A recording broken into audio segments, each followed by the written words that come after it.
Guys, may buntag sa inyo. Nagluto na po taog kaning linagang pata.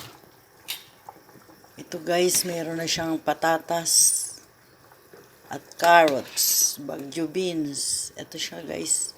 Nako, nakalas na naman sa kanyang buto ang laman. Lagyan na natin siya guys ng repolyo. Yan.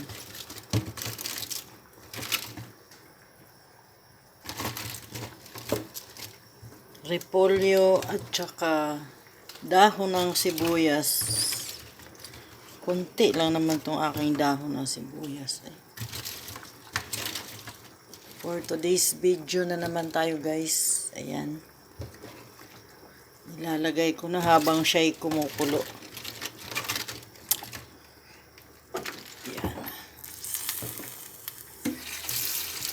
Yan lang lagi guys ang niluluto ko kasi yan lang ang gusto nilang kainin.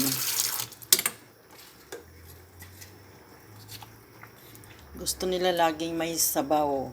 Yan guys. Mukhang nakakalas na talaga siya guys yung pata sa kanyang laman. Pata yan siya guys at saka ribs.